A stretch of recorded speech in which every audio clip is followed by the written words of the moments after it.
आज एक बहुत महत्वपूर्ण विषय पर भी चर्चा हुई है कि आप सभी जानते हैं कि मध्य प्रदेश सरकार किसानों के हित में हमेशा निर्णय करती है और वो प्रदेश की जनता जो बिजली के उपभोक्ता है उनको भी सब्सिडी देती है। तो कुल मिलाकर लगभग 24,420 करोड़ की सब्सिडी राज्य सरकार अलग अलग वर्ग के लोगों को दे रही है। जैसे यदि मैं बात करूं, घरेलू उपभोक्ताओं को लगभग 6,000 करोड़ की सब्सिडी है।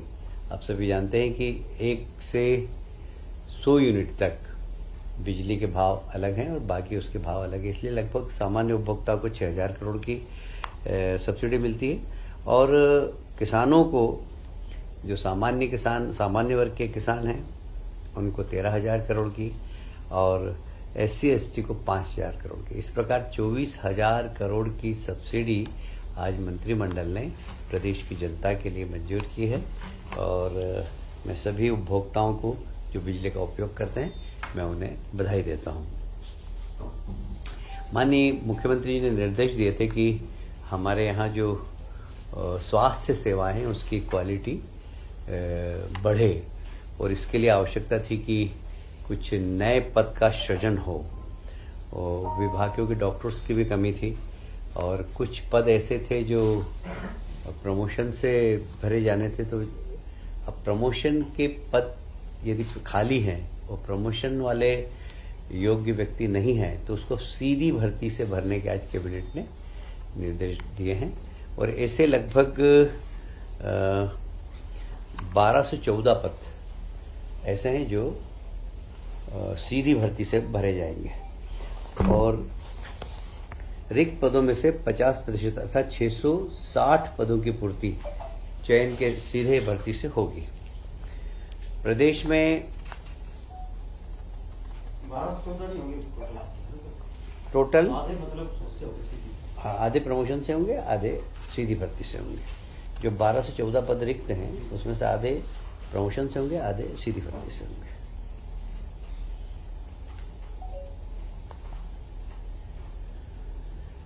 जो भारतीय लोक स्वास्थ्य मानक स्थापित किए गए हैं उसके अंतर्गत नवीन पदों के सृजन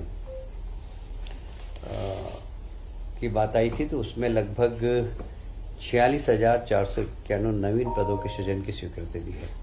इसमें तृतीय श्रेणी, चतुर्थ श्रेणी के कर्मचारी और पैरामेडिकल स्टाफ है, जिससे कि हमारे स्वास्थ्य सेवाओं में चिकित्सक के अतिरिक्त जो पैरामेडिकल स्टाफ है उनके भी पदों को सृजन देकर स्वास्थ्य सेवाओं को उन्नत बनाने का जो माननीय मुख्यमंत्री जी ने घोषणा की थी उसको करने का निर्णय आज लिया गया है। आप सभी जानते हैं कि इस प्रदेश में